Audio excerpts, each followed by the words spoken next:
जय जिनेंद्र। मेरा नाम क्रांति कदम है और मैं महाराष्ट्र से हूँ। मैं गर्भ संस्कार क्लास में जॉइंट हुई, उसके बारे में अपना अनुभव बताना चाहती हूँ। सबसे पहले तो मैं सुनीता दीदी का और अंकल जी का और आंटी जी का धन्यवाद करना चाहूँगी। उन्होंने क्लास में बहुत ज़्यादा प्रेरित किया है, मार्गदर्शन किया है। और मुझे ये लिंक डॉक्टर उत्कृषा दीदी से मिली है, तो उनका भी मैं धन्यवाद करना चाहूँगी। उनको प्रेगनेंसी में जो अनुभव आए हैं, उन्होंने जो गर्भ संस्कार लिए थे, उन्होंने अपना अनुभव मुझे बताया था, तो मैंने भी इसलिए जॉइन किया। तो मुझे भी अच्छे से गर्भ संस्कार चाहिए थे मेरे बच्ची के लिए। तो मुझे बहुत ज़्यादा अच्छे से अनुभव आए हैं, ज़्यादा विश्वास भी बढ़ा है। क्लास में जॉइंट हुई तभी पॉजिटिव थिंकिंग मेरी बहुत ज़्यादा बढ़ गई है। और जब मैंने क्लास जॉइन किया, ग्रुप को जॉइंट हुई, तो मुझे 4 मंथ चल रहा था। तो और मेरा पहला अनुभव तो है, 4 मंथ चल रहा था, उससे पहले से ही मुझे थायराइड था, हाइपर थायराइड। तो दवाई तो चल रही थी, रिपोर्ट कर रही थी, फिर भी मेरा थायराइड बढ़ते ही आ रहा था। डॉक्टर बोल रहे थे कि ऐसे कैसे, थायराइड तो कम होना चाहिए प्रेगनेंसी में, वो तो बढ़ ही रहा है। तो ग्रुप में मैंने दीदी को बताया ऐसे ऐसे मेरे प्रेगनेंसी में प्रॉब्लम है। तो दीदी ने बोला कि पॉजिटिव रहो, टेंशन मत लो। मैं तो टेंशन तो बहुत ज़्यादा लेती थी। दीदी बोले तुम आप टेंशन ले रहे हो, तो इसलिए आपका थायराइड ज़्यादा बढ़ेगा, इसलिए टेंशन मत लो, पॉजिटिव रहो, हाँ खुश रहो। और उन्होंने जो श्लोक दिया, भक्तांबर श्लोक है, जो मुझे संस्कृत बिल्कुल भी पढ़नी नहीं आती थी, वो श्लोक अभी अच्छे से पढ़ लेती हूँ मैं। तो उन्होंने वो श्लोक दिया, तो हर रोज़ पढ़ने को बोला, तो मैं पढ़ती थी और आदिनाथ प्रभु का भी नाम लेती थी। और मैं जो शिव भगवान को ज़्यादा मानती हूँ, उनका भी नाम लेती थी। तो वो श्लोक पढ़ती थी हर रोज़, और थायराइड कम हो जाएगा, गले पे हाथ रख के वो श्लोक पढ़ती थी हमेशा। तो बाद में मैं 4 मंथ लास्ट ख़त्म होने का है, तो मैंने रिपोर्ट निकाली, तो मेरा थायराइड कम हो गया। वो मेरा सबसे पहला अनुभव है। तो मेरा तो विश्वास और ज़्यादा बढ़ गया। फिर 5 मंथ में मुझे सोनोग्राफी की 5 मंथ में, तो बच्चे का वज़न मेरे कम आया था। तभी भी मैं टेंशन में आ गई थी कि बच्चे का वज़न कम आया। डॉक्टर बोले कि बच्चे का वज़न कम आया है, बच्चे की ग्रोथ अच्छे से नहीं हुई है। तो डॉक्टर ने मुझे अंडे खाने को बोले थे। तो मैं तो जैन नहीं हूँ, इसलिए मैं मांसाहारी सब खाती थी, चिकन मटन सब खाती थी। डॉक्टर ने बोला कि अंडे खाना चालू करो, अंडे से बच्चे की ग्रोथ अच्छे से बढ़ेगी और वज़न भी बढ़ेगा बच्चे का। तो क्लास में मैं बोली कि ऐसे ऐसे डॉक्टर ने बताया, और मैंने 2-3 बार अंडे खाए भी थे, चालू कर दिए थे। तो दीदी बोले अगर आप क्लास ज्वाइन कर रहे हो, तो फिर अंडे मत खाओ। अगर अंडा अच्छा मांसाहारी आप नॉनवेज खाना चाहते हो, तो फिर क्लास मत करो, क्योंकि अब आदिनाथ प्रभु है, तो ऐसा अच्छा नहीं। और आप वो श्लोक पढ़ते हो, श्लोक पढ़ते समय ऐसे शाकाहारी होना चाहिए। तो दीदी बोले कि डॉक्टर को बता दो कि हम नॉनवेज मतलब अंडे नहीं खा सकते। तो मैं डॉक्टर के बोला, तो डॉक्टर ने बताया कि हरी सब्जी खाओ। तो फिर हरी सब्जी खाई, और मैं वैसे भी धीरे धीरे अंडे मुझे अच्छे नहीं लग रहे थे खाने को। और मैं श्लोक भी पढ़ती थी, भक्तांबर श्लोक भाव से पढ़ती थी, विश्वास से पढ़ती थी। और श्लोक पढ़ते वक्त बोलती थी कि मेरे बच्चे का वज़न बढ़ रहा है। आदिनाथ प्रभु को बोल रही थी, और भगवान शिव को भी बोलती थी कि मेरे बच्चे का वज़न आप बढ़ा रहे हो, अच्छे से विकास हो रहा है उसका, अच्छे से ग्रोथ हो रही है।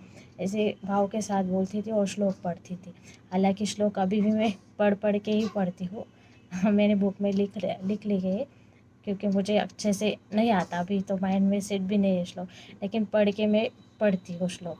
तो वह श्लोक पढ़ती थी। फिर 8 मंथ में मैंने सोनोग्राफी की, तो उसमें बच्चे का वज़न बढ़ा हुआ आया, तो मुझे बहुत ज़्यादा खुशी हुई, और मेरा विश्वास और भी ज़्यादा पक्का होता गया। क्योंकि हम अगर विश्वास से कोई भी चीज़ करें, तो हमेशा सफल होती ही है। और भगवान पे ज़्यादा से ज़्यादा विश्वास बढ़ता ही गया आदिनाथ प्रभु पे। फिर मुझे 8 मंथ में ही जब उल्टी हुई, तो ब्लीडिंग चालू हो गई थी मुझे, तो डॉक्टर ने मुझे बेड रेस्ट दिया था।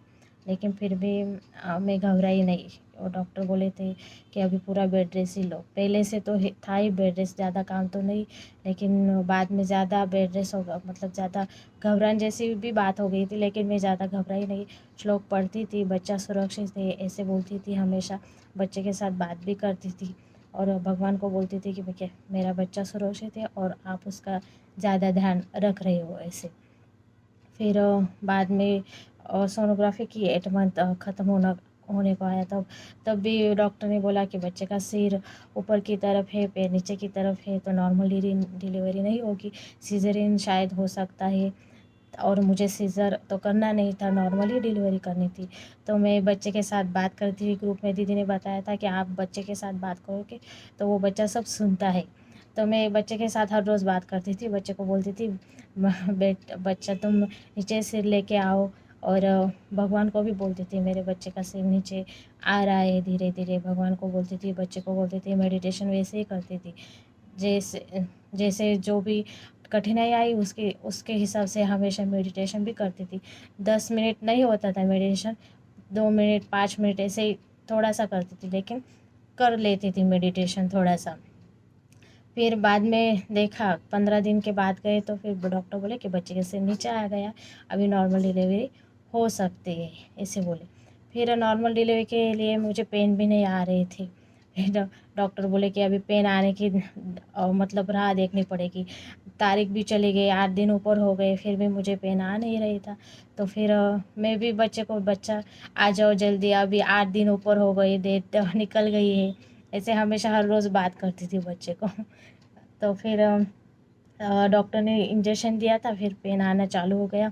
फिर बच्चे मेरे और मुझे आदि कुमारी हुई है, और मेरी डिलीवरी वो बहुत अ, मतलब मेरे प्रेगनेंसी में बहुत ज़्यादा कठिनाई आई है, बहुत ज़्यादा दिक्कतें आई है, और ये आने वाली होगी, इसलिए भगवान ने मुझे इस ग्रुप में ज्वाइन होने को मतलब कहीं से मार्ग ढूंढ दिया ऐसे बोल सकते हैं, कहीं से मार्ग ढूंढ दिया।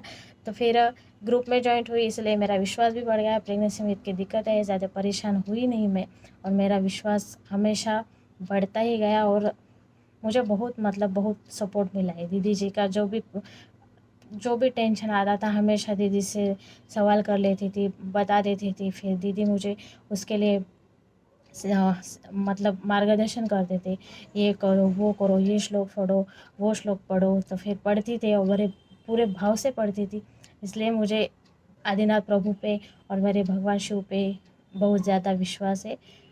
और भगवान की वजह से मुझे आदि कुमारी हुई है, तो वो मेरी आदि कुमारी बहुत ज़्यादा शांत है। गर्भ संस्कार के वो श्लोक मैंने ज़्यादा पढ़े हैं, संस्कृत भी ज़्यादा पढ़ी है, संस्कृत सॉन्ग भी ज़्यादा सुनती थी मैं। तो मेरी बच्ची तो वो श्लोक की वजह से शायद एकदम शांत है, ज़्यादा रोती नहीं है, सिर्फ भूख लगी तभी रोती है, और बहुत ज़्यादा अच्छी है। और उसका वज़न भी अच्छे से आया, 3 किलो वज़न आया उसका। तो और मुझे पूरा विश्वास है कि मेरी बच्ची अच्छे से संस्कार लेके जन्मी है, और वो दिव्य आत्मा है, वो दिव्य आत्मा है, इसलिए मैं इस ग्रुप में जॉइंट हो पाई हूँ। और भगवान का भी बहुत ज़्यादा शुक्रिया, दीदी का भी शुक्रिया।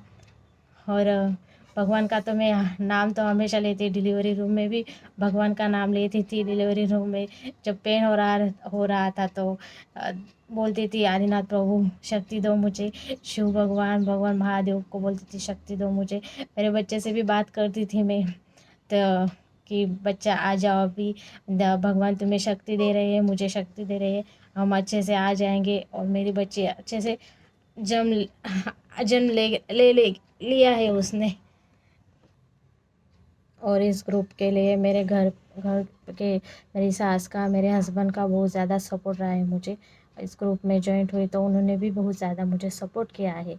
और जो भी ग्रुप में बताते तो मेरी सास बोलती जो ग्रुप में बताया दीदी ने जो बताया वही करो, क्लास करो, श्लोक पढ़ो, ऐसे हमेशा बोलते थे। अगर किसी दिन मुझे क्लास को देरी हो जाती तो मेरे सास ही मुझे बोलते थे कि जाओ पहले क्लास ज्वाइन करो, आप अभी तक क्यों किया नहीं क्लास ज्वाइन। मतलब घर वालों का भी बहुत ज़्यादा सपोर्ट था मुझे। और मैं तो यही कहना चाहूँगी कि अगर हमारे मन में विश्वास हो, भाव से विश्वास करो, भाव से सब कुछ करो तो सब कुछ पॉजिटिव होता है, हमेशा अच्छा ही होता है।